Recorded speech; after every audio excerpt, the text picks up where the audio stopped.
Depuis l'établissement de la physique moderne, l'âge de l'univers est largement accepté.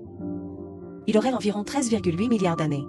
Cependant, un article récent paru dans la revue de la Royal Astronomical Society propose un nouveau modèle pour l'âge de l'univers, le fixant désormais à 26,7 milliards d'années. Presque le double. Ce résultat est considéré par certains comme une percée scientifique, un moment historique. D'autres y voient une affirmation controversée. Alors, comment interpréter cet article? Depuis la mise en service du télescope James Webb, les études sur l'univers primitif se sont multipliées comme des champignons après la pluie.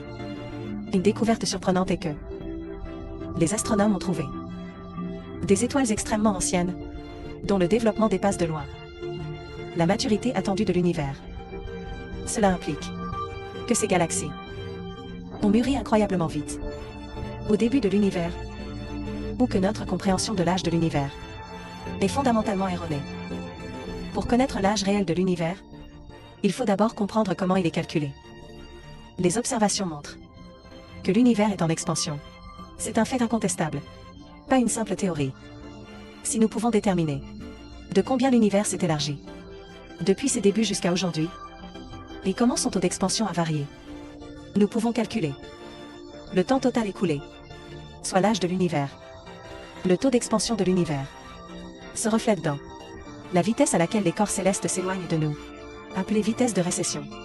Comment mesurer cette vitesse? Grâce au décalage vers le rouge de la lumière émise par ces corps.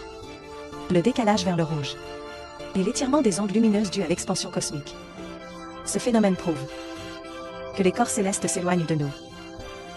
Pourquoi la longueur d'onde de la lumière s'allonge-t-elle? Pour l'expliquer, les scientifiques proposent la théorie des photons fatigués. Cette théorie suggère que les photons, après un long voyage cosmique, peuvent perdre de l'énergie, ce qui fait que la lumière observée a une longueur d'onde plus longue que prévu. C'est le décalage vers le rouge. Si ce mécanisme est réel, notre compréhension de l'expansion cosmique pourrait être totalement erronée, ce qui affecte le calcul de l'âge de l'univers. Cette hypothèse ouvre une nouvelle voie pour la recherche cosmique. Si les photons se fatiguent vraiment, l'échelle et la chronologie de l'univers devraient être redéfinies. Ce n'est pas juste un jeu de chiffres. Cela touche l'origine de l'univers, sa structure et son destin final. Pour résoudre le problème des galaxies anciennes, les chercheurs n'ont pas directement révisé l'âge de l'univers. Au lieu de cela, ils ont émis l'hypothèse que les constantes physiques